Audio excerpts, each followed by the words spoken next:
Hello everyone, dear students, hope you all will be fine.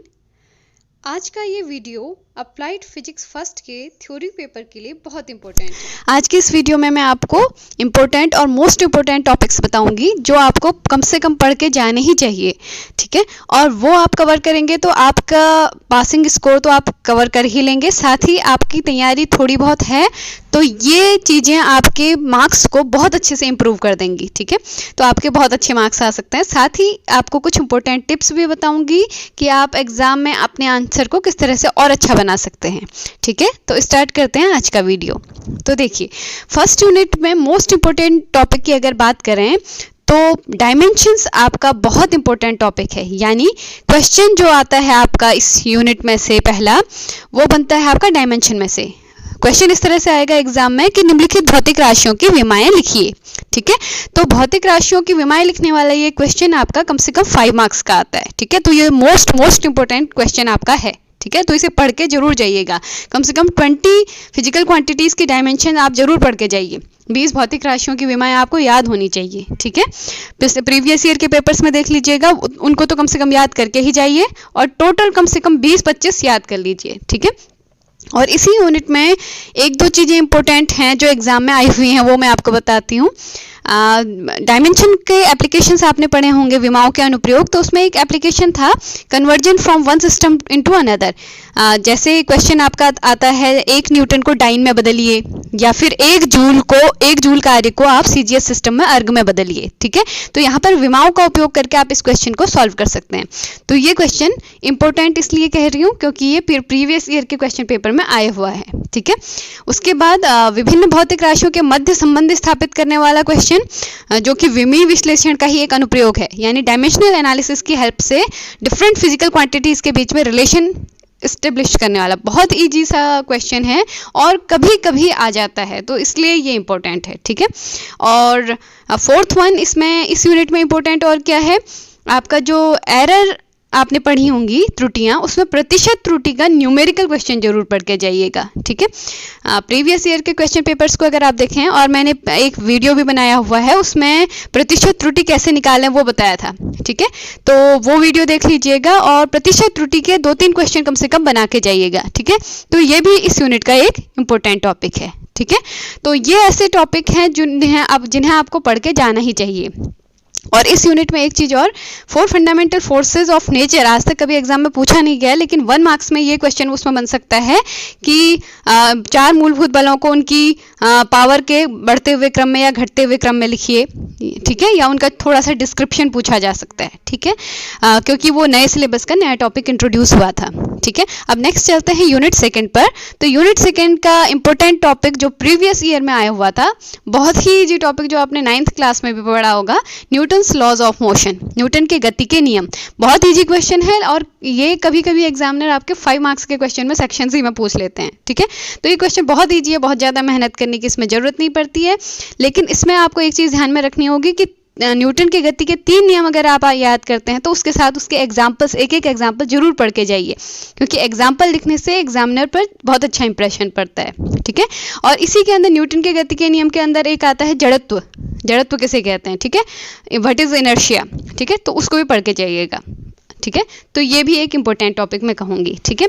उसके बाद important एक topic और है जो बहुत ज़्यादा, जिसमें आपको मेहनत करने की ज़रूरत नहीं पड़ती है, वो है आपका लीनियर मोमेंटम का डेफिनेशन और फार्मूला। कभी कभी 3 मार्क्स में इसके साथ एक और डेफिनेशन पूछी जा सकती है कि संवेग क्या होता है, रेखीय संवेग क्या होता है, उसकी परिभाषा लिखिए, उसका सूत्र लिखिए, ठीक है। तो ये न्यूटन का गति का नियम और ये जो रेखीय संवेग की परिभाषा है, ये बहुत ईजी टॉपिक हैं और इम्पोर्टेंट इसलिए हैं क्योंकि ये प्रीवियस ईयर के एग्जाम में एक बार पूछे जा चुके हैं, ठीक है। वैसे तो आपको अभी तक, जब आपकी पढ़ाई स्टार्ट हुई थी तभी से आपको अपने सिलेबस को देखते हुए अच्छे से हर टॉपिक को पढ़ना जरूर चाहिए, ठीक है। लेकिन अभी एग्जाम नज़दीक आ चुका है, बहुत ही नज़दीक आ चुके हैं, तो अब आपको कम से कम ये जो मोस्ट इंपॉर्टेंट और इम्पोर्टेंट टॉपिक हैं इनको स्किप करके नहीं जाना चाहिए, ठीक है।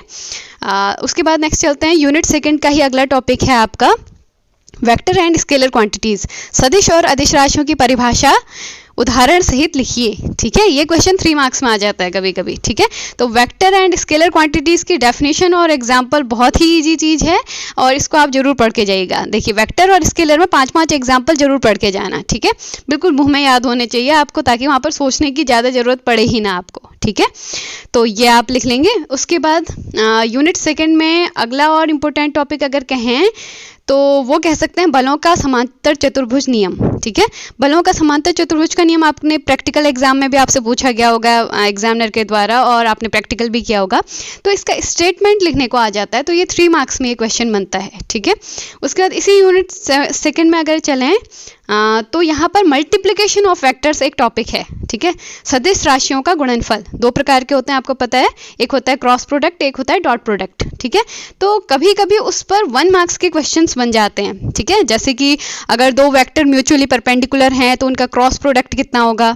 ठीक है, 2 सदिश अगर परस्पर लंबवत हैं तो उनका सदिश गुणन कितना होगा, या 2 वेक्टर अगर परस्पर समांतर हैं, पैरेलल हैं, तो उनका डॉट प्रोडक्ट यानी अदिश गुणनफल कैसा होगा। ठीक है, तो ये 1 मार्क्स में ये क्वेश्चन यहाँ पर से बन जाता है। ठीक है, और यूनिट सेकंड की ही बात करें तो अगला इंपॉर्टेंट टॉपिक, या इसे मैं कहूँगी मोस्ट इंपॉर्टेंट टॉपिक, ठीक है, इसको पढ़ के जरूर जाना, फ्रिक्शन। ठीक है, घर्षण क्या है, घर्षण के प्रकार कितने हैं, और घर्षण के लाभ तथा हानियां लिखिए। ये 5 मार्क्स के क्वेश्चन में कई बार पूछा गया है, तो इसको मैं मोस्ट इंपॉर्टेंट टॉपिक कहूँगी, इसको जरूर पढ़ के जाना। ठीक है, friction, types of friction, advantages of friction and disadvantages of friction. और देखिए, इस क्वेश्चन को जब आप सॉल्व करते हैं ना, तो फ्रिक्शन की डेफिनेशन अच्छे से लिखिएगा। उसके बाद टाइप्स को आप एरो के साइन से बाइफरकेट करके वहाँ पर लिख सकते हैं। फिर एडवांटेजेस जब लिखेंगे तो नंबर वाइज कम से कम 5 एडवांटेजेस और 5 डिसएडवांटेजेस जरूर पढ़ के जाना। ठीक है, आने ही वाला है ऐसा सोच के जाना। ठीक है, अब क्वेश्चन पेपर में एग्जामिनर ने पेपर जैसा सेट किया होगा, पेपर तो उसके अकॉर्डिंग ही बनेगा, लेकिन फिर भी ये प्रीवियस ईयर के पेपर्स में पूछा गया, इसलिए मैं इसे मोस्ट इंपॉर्टेंट कह रही हूँ। ठीक है, अच्छा, उसके बाद की टॉपिक की बात करें तो यूनिट सेकंड में आपका जो सर्कुलर मोशन है, वृत्तीय गति, उसका एक बहुत इंपॉर्टेंट टॉपिक है आपका रेखीय वेग तथा कोणीय वेग में संबंध। जो v = r⍵ का डेरिवेशन है वो जरूर पढ़ के जाइएगा, 3 मार्क्स के क्वेश्चन में कई बार पूछा गया है। ठीक है, और उसमें उस क्वेश्चन को सॉल्व करते समय सबसे पहले सर्कल का डायग्राम बनाना, उसमें मोशन दिखा लेना। ठीक है, v = r⍵ का जो डेरिवेशन आपकी बुक में दिया होगा या आपके टीचर्स ने जो पढ़ाया होगा, उसके साथ जो डायग्राम बताया होगा वो डायग्राम जरूर बताइएगा इसमें। ठीक है, और डेरिवेशन करते समय कहीं पर भी कोई फॉर्मूला अगर आप यूज कर रहे हैं डेरिवेशन सॉल्व करने के लिए, तो उसे ब्रैकेट में किनारे ब्लैक पेन से जरूर लिख दीजिएगा। ठीक है, और लास्ट में जब आपका आंसर आता है तो उसे भी ब्रैकेट के अंदर जरूर लिखिएगा, और साथ ही उसका फिजिकल इंटरप्रिटेशन जरूर दीजिएगा। ठीक है, जैसे v = r⍵ है तो वहाँ पर बताइएगा कि ये किसके बीच में संबंध बता रहा है, आपको रिलेशन किसके बीच में है, और इससे हम और क्या कंक्लूजन या निष्कर्ष निकाल सकते हैं। ठीक है, तो 3 मार्क्स तब आपके कंफर्म आ जाएंगे। ठीक है, ये मोस्ट इंपॉर्टेंट टॉपिक मैं इसको कहूँगी। ठीक है, पहला आपको बता दिया मैंने फ्रिक्शन यहाँ पर, और दूसरा इसमें आ गया v = r⍵। अब नेक्स्ट चलते हैं आपका इसी यूनिट सेकंड का एक और इम्पोर्टेंट टॉपिक मैं आपको बताना चाहती हूँ, जो प्रीवियस ईयर के पेपर्स में आया हुआ है। वो है आपका सेंट्रीपिटल फोर्स के बारे में, यानी कि अभिकेंद्र बल क्या है, इसकी परिभाषा उदाहरण सहित लिखिए। ठीक है, तो अभिकेंद्र बल की जब आप डेफिनेशन लिखेंगे तो उसके साथ कम से कम 2 एग्जाम्पल बहुत अच्छे से लिख लीजिएगा। ठीक है, अब बच्चे ये गलती करते हैं कि सेंट्रीपिटल फोर्स का जब एग्जाम्पल बताते हैं तो कहते हैं कि पृथ्वी सूर्य के चारों ओर घूमती है और इसमें अभिकेंद्र बल मिलता है उसको, लेकिन अभिकेंद्र बल कहाँ से मिलता है वो जानना बहुत जरूरी है। ठीक है, वहाँ पर आप ये कहेंगे जब पृथ्वी सूर्य के चारों ओर अपनी वृत्ताकार कक्षा में घूमती है तो उससे घूमने के लिए आवश्यक अभिकेंद्र बल पृथ्वी और सूर्य के बीच लगने वाले गुरुत्वाकर्षण बल से मिलता है। ठीक है, यानी आपके आंसर में क्लियरिटी होनी चाहिए। ठीक है, एग्जाम्पल बता रहे हैं तो खाली एग्जाम्पल का केवल थोड़े से एक ही लाइन लिखने से नहीं होगा, उसके बारे में आपको बताना पड़ेगा कि पृथ्वी सूर्य के चारों ओर घूम रही है और उसे वृत्ताकार पथ पर घूमने के लिए अभिकेंद्र बल की आवश्यकता है, वो अभिकेंद्र बल कहाँ से मिल रहा है ये बताना जरूरी है। ठीक है, तो आशा है आप समझ गए होंगे। और इसी में एक क्वेश्चन और बनता है, अभिकेंद्र त्वरण यानी सेंट्रीपिटल एक्सेलरेशन की परिभाषा लिखिए और उसका डेरिवेशन कीजिए। वो डेरिवेशन आपकी अगर बीबीपी पब्लिकेशन की बुक में देखेंगे तो इजी वे में दिया गया है। वैसे तो आपको वेक्टर फॉर्म में पढ़ते तो आपको ज़्यादा बेटर रहता, लेकिन अभिकेंद्र त्वरण का आप सिंपल सा डेरिवेशन भी देख के जाएंगे तो चलेगा। तो मेरा तो सुझाव यही रहेगा कि अभिकेंद्र त्वरण और अभिकेंद्र बल को बहुत अच्छे से पढ़ के जाइएगा, ठीक है, इसे छोड़िएगा मत बिल्कुल, ठीक है। फिर उसके बाद आपकी बात करते हैं हम यूनिट 3 के बारे में। यूनिट 3 भी बहुत इंपॉर्टेंट यूनिट है आपकी। देखिए यूनिट 3 में जो पहला टॉपिक मैं कहूँगी इम्पोर्टेंट, वो है बल आघूर्ण की परिभाषा तथा उसका सूत्र, ठीक है। तो बल आघूर्ण की परिभाषा, सूत्र, विमा सब पढ़ के जाइएगा, ठीक है। बल आघूर्ण किसे कहते हैं और उसका सूत्र क्या होता है, उसका मात्रक क्या होता है, उसकी विमा क्या होती है, ठीक है। क्योंकि जब 3 मार्क्स में क्वेश्चन बनता है तो कभी कभी ये पूछा जा सकता है कि बल आघूर्ण की परिभाषा, सूत्र एवं उदाहरण सहित लिखिए तथा एग्जाम्पल दीजिए, ठीक है। और दूसरा इसी यूनिट में एक डेफिनेशन और इम्पोर्टेंट कहूँगी मैं, एंगुलर मोमेंटम की डेफिनेशन। तो कोणीय संवेग की परिभाषा उदाहरण सहित लिखिए अगर आ जाता है, या फिर सूत्र सहित बताइए, तो ये क्वेश्चन आपका 3 मार्क्स के अंदर पूछा जा सकता है, ठीक है। तो इस यूनिट में बल आघूर्ण और कोणीय संवेग की परिभाषा मैं इंपॉर्टेंट कहूँगी, ठीक है। उसके बाद मोस्ट इंपॉर्टेंट यूनिट, इस यूनिट का एक टॉपिक है, वो है आपका conservation of angular momentum with example, ठीक है। तो कोणीय संवेग संरक्षण का नियम उदाहरण सहित समझाइए। ये 5 मार्क्स का क्वेश्चन बहुत बार पूछा गया है, इसको बिल्कुल भी मत छोड़ना, ठीक है। तो ये नियम बहुत ही इजी है। इसमें पहले देखिए, पहले आप लॉ लिखिएगा, कोणीय संवेग संरक्षण का नियम क्या होता है उसे लिखिएगा, फिर उसका मैथमेटिकल इंटरप्रिटेशन बताइएगा, ठीक है। उसकी गणितीय व्याख्या कर दीजिएगा, मतलब मैथमेटिकल फॉर्म में उसे प्रूफ भी करके दिखा दीजिएगा कि एक्सटर्नल टॉर्क अगर 0 है तो J बराबर 0 कैसे होगा, यानी कोणीय संवेग 0 कैसे होगा वो बताइएगा। उसके बाद 2 एग्जाम्पल आप लिखिए और देखिए वो 2 एग्जाम्पल जो आप लिखेंगे, वो 2 एग्जाम्पल आप खाली एग्जाम्पल मत लिख दीजिएगा, उन एग्जाम्पल्स को मैं इस नियम को एक्सप्लेन भी कीजिएगा, ठीक है। तो इस नियम को, वो उदाहरण ऐसा होना चाहिए कि वो नियम वहाँ पर स्पष्ट रूप से समझ में आ जाए, ठीक है, आपका क्लियरली वो समझ में आ जाए, ऐसा होना चाहिए, ठीक है। तो कोई भी एग्जामिनर उसे देखे तो उसके समझ में आ जाए, ऐसा वाला एग्जाम्पल आप लिखेंगे तो आपके मार्क्स तब आपके कंफर्म इसमें आएंगे, ठीक है।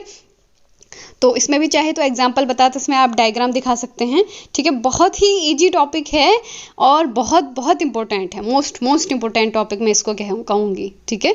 अच्छा, इसी यूनिट 3 का दूसरा मोस्ट इंपॉर्टेंट टॉपिक मैं आपको बताऊँ, वो है आपका जड़त्व आघूर्ण की परिभाषा और जड़त्व आघूर्ण संबंधित प्रमेय, ठीक है। तो what is movement of inertia and what are theorems related to movement of inertia, ठीक है। तो जड़त्व आघूर्ण की परिभाषा आपको पता होगी, ठीक है। उसके बाद आप उसका जो 2 थ्योरम है, 2 थ्योरम कौन सी है, एक होती है समांतर अक्षों की प्रमेय और दूसरी होती है लंबवत अक्षों की प्रमेय, theorem of parallel axis and theorem of perpendicular axis. वो दोनों थ्योरम्स जब आप लिखेंगे तो उन दोनों थ्योरम्स को लिखते समय आपको एक डायग्राम बनाना होगा दोनों थ्योरम्स में, ठीक है। और साथ ही उसका स्टेटमेंट यानी कथन लिख के उसमें फॉर्मूला लिख देना होगा। यहाँ पर आपको डेरिवेशन करने की जरूरत नहीं है क्योंकि आपके सिलेबस में डेरिवेशन करने को नहीं कहा गया है, ठीक है। तो बहुत ही ईजी सी चीज़ है, डायग्राम घर में खुद बनाने की कोशिश कीजिए, प्रैक्टिस कीजिए। जड़त्व आघूर्ण संबंधी समांतर अक्षों की प्रमेय बना लीजिए और लंबवत अक्षों की प्रमेय और उनका स्टेटमेंट और साथ ही फॉर्मूला, ये अगर पढ़ के जाएंगे तो आपके मार्क्स इसमें इस तरह से अच्छे से आएंगे, ठीक है। तो ये भी मैं मोस्ट इंपॉर्टेंट टॉपिक कहूँगी, ठीक है। इसके बाद देखिए, आपने ये जो यूनिट 3 अगर आपने सारे इसके फॉर्मूले पढ़े हैं यूनिट 3 के, तो यूनिट 3 के फॉर्मूले को यूज करते हुए जितने भी न्यूमेरिकल क्वेश्चंस बन सकते हैं, ठीक है, बहुत टफ न्यूमेरिकल क्वेश्चंस नहीं पूछे जाते हैं, तो उन न्यूमेरिकल क्वेश्चंस को आप एक बार बना लीजिएगा। आपकी जो बुक होगी उसमें जो सॉल्व्ड एग्जांपल्स बनाए होंगे ना, उन सॉल्व्ड एग्जांपल्स को जरूर बना लीजिएगा एक बार, ठीक है, क्योंकि फॉर्मूले तो आपने पढ़े ही हैं, ठीक है, और उनको थोड़ा सा ही अप्लाई करना है और आपका न्यूमेरिकल क्वेश्चन बन जाएगा, ठीक है। तो एग्जाम में आप इस तरह से पढ़ के जाएंगे तो आपके मार्क्स अच्छे आएंगे। अभी मैं लास्ट में आपको न्यूमेरिकल क्वेश्चंस को सॉल्व कैसे करें उस पर भी टिप्स देती हूँ, ठीक है। इसके बाद नेक्स्ट चलते हैं हम यूनिट 4 पर। यूनिट 4 जो आपकी कार्य शक्ति तथा ऊर्जा यानी कि वर्क एनर्जी एंड पावर वाली थ्योरम है, आपकी जो यूनिट है, उसमें जो पहला इंपॉर्टेंट टॉपिक मैं कहूँगी वो है गतिज ऊर्जा तथा स्थितिज ऊर्जा की परिभाषा उदाहरण सहित और सूत्र सहित, ठीक है। ये क्वेश्चन आपके एग्जाम में कई बार पूछा गया, बहुत ही इजी क्वेश्चन है और कोई भी 9th क्लास 10th क्लास करके आया हुआ बच्चा है तो वो बिना पढ़े भी उसका आंसर देने में सक्षम होना चाहिए उसे, ठीक है। तो काइनेटिक एनर्जी की डेफिनेशन क्या होती है, फॉर्मूला क्या होता है, एग्जाम्पल क्या होते हैं, ये सब आपको आने चाहिए। बहुत ही इजी सी चीज़ है, ठीक है। कम से कम गतिज ऊर्जा के 2 उदाहरण और स्थितिज ऊर्जा के 2 उदाहरण जरूर पढ़ के जाइए, डेफिनेशन पढ़ के जाइए और उसका फॉर्मूला जरूर पढ़ के जाइएगा, ठीक है। तो ये मैं मोस्ट इंपॉर्टेंट टॉपिक इसको भी कहूँगी क्योंकि ये प्रीवियस ईयर के पेपर में 2-3 बार पूछा गया है, ठीक है। उसके बाद नेक्स्ट इंपॉर्टेंट टॉपिक इसका है आपका वर्क एनर्जी थ्योरम। देखिए आज तक कभी पूछी नहीं गई है शायद, लेकिन वर्क एनर्जी थ्योरम एक इम्पोर्टेंट थ्योरम है, ठीक है, कि पूछी भी जा सकती है, ठीक है। तो एक बार इसका कम से कम स्टेटमेंट तो जरूर देख के जाइएगा, ठीक है। उसके बाद बात करें तो कंजर्वेशन ऑफ मैकेनिकल एनर्जी, यांत्रिक ऊर्जा संरक्षण का नियम, ठीक है। ये भी मेरी दृष्टि में तो ये एक इम्पोर्टेंट टॉपिक है। इसका डेरिवेशन भी बहुत ही इजी होता है, तो इसको एक बार एक नज़र इसको भी देख के जरूर जाइएगा, ठीक है। उसके बाद एक इम्पोर्टेंट टॉपिक और इसमें कहा जा सकता है यूनिट 4 में ऊर्जा का एक फॉर्म से दूसरे फॉर्म में ट्रांसफॉर्मेशन, ठीक है।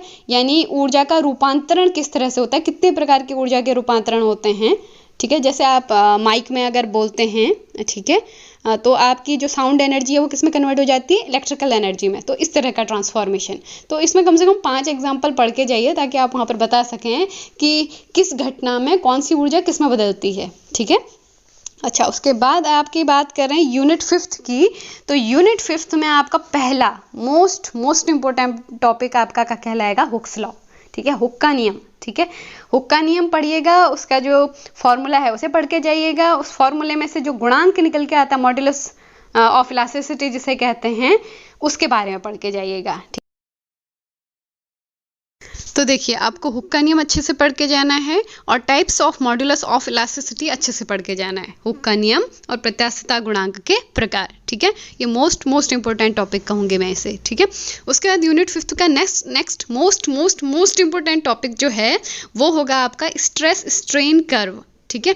प्रतिबल विकृति वक्र की व्याख्या कीजिए। ये क्वेश्चन जो है आपका 5 मार्क्स में पूछा जाता है और इस पर मैंने वीडियो भी बनाया था। यूनिट 5 के जो वीडियोस जो प्लेलिस्ट बनी है उसमें जाके आप चेक करिएगा, वहाँ पर आपको ये प्रतिबल विकृति वक्र के बारे में मिल जाएगा, ठीक है। तो प्रतिबल विकृति वक्र वाला क्वेश्चन सॉल्व करते समय सबसे पहली चीज़, इंपॉर्टेंट चीज़, आप वहाँ पर ग्राफ बनाएंगे, ठीक है। ग्राफ बहुत अच्छे से बनाइएगा और उसमें हर पॉइंट के ऊपर नाम भी लिख दीजिएगा कि किस पॉइंट को क्या नाम देते हैं, ठीक है।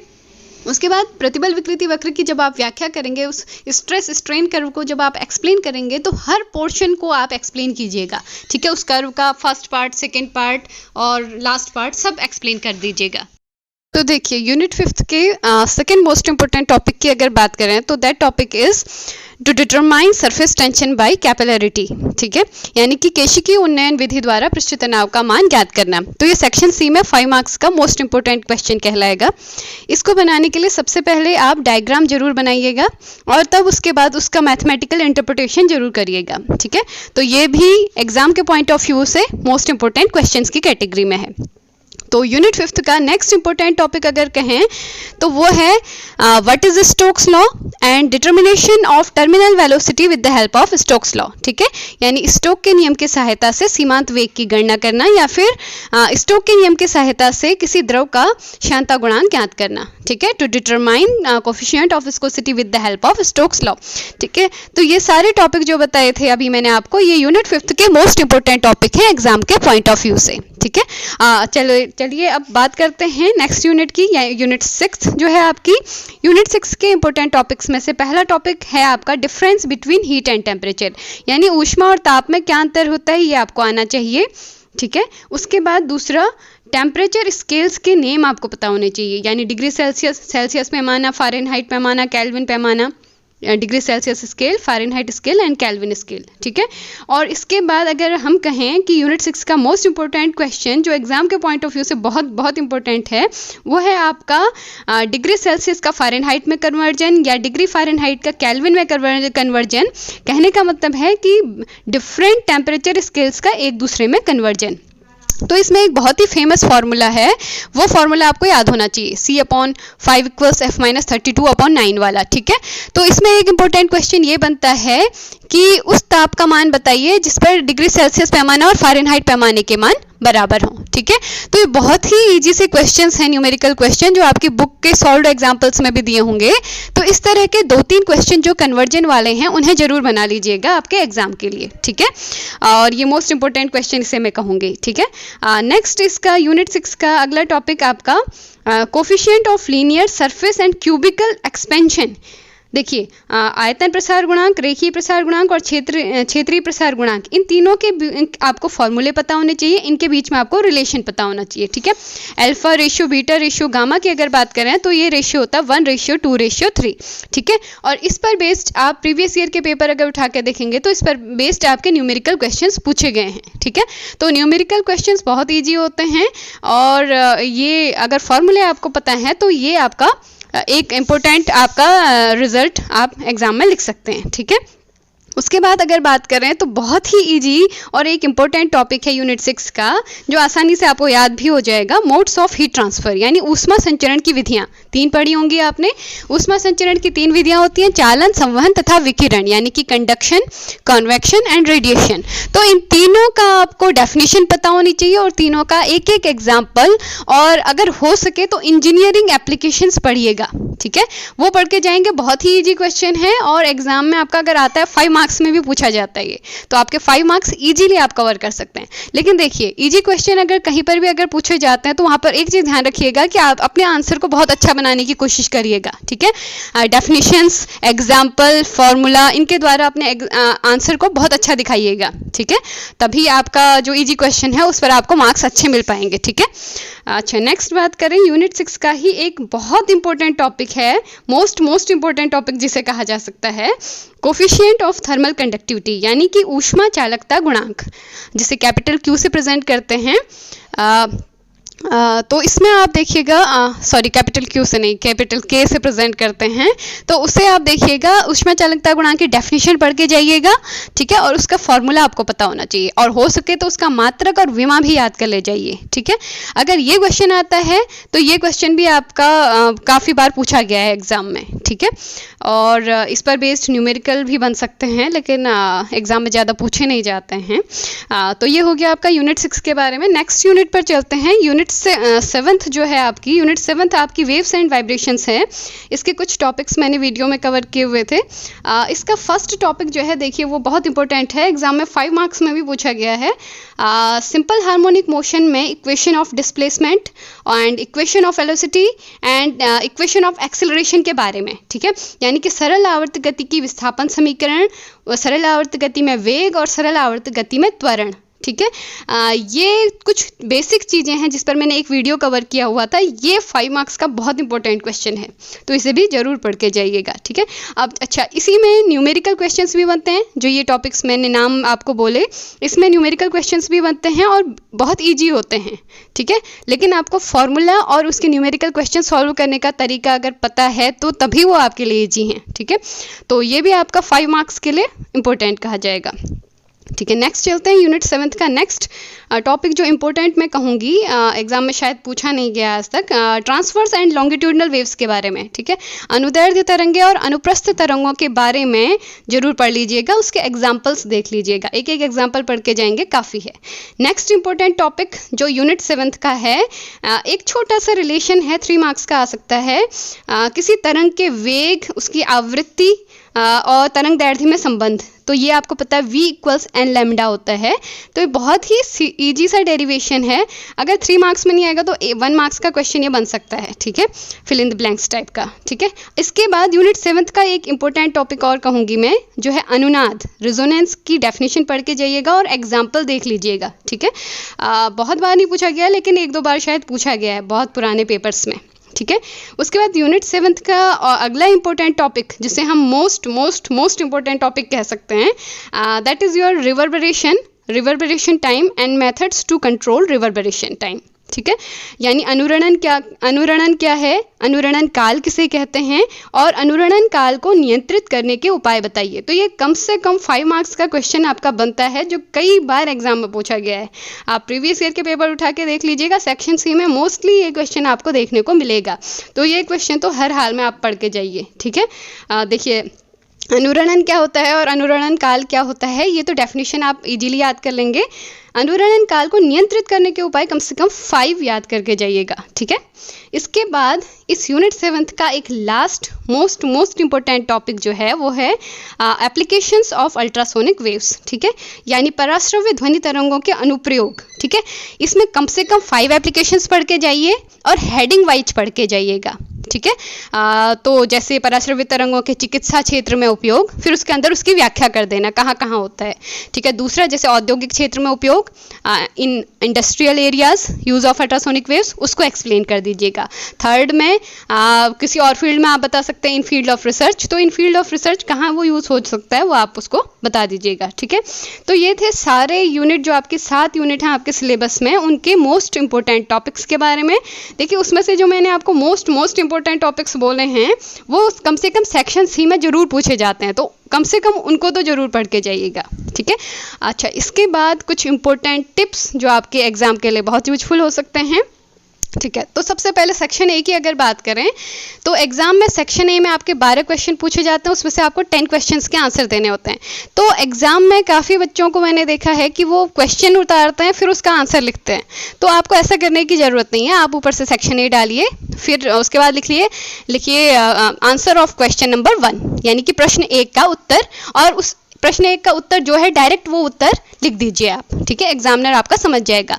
बस सबसे इंपॉर्टेंट चीज़ ये होती है कि आप एग्जाम में जो भी क्वेश्चन सॉल्व कर रहे हो वो सीरियल में करें सॉल्व, और साथ ही अगर सीरियल में नहीं भी कर रहे हैं तो कम से कम क्वेश्चन का नंबर करेक्ट डालें और सेक्शन का नाम सही डालें, ठीक है, क्योंकि इससे एग्जामिनर के इरिटेट होने के चांसेस कम हो जाते हैं, ठीक है। तो और आपका अच्छा इंप्रेशन भी पड़ता है वहाँ पर, ठीक है। नेक्स्ट अगर बात करें, जो आपके थ्योरेटिकल क्वेश्चंस के आंसर आप लिखते हैं उनको देखिए बहुत ही अच्छे से लिखिएगा।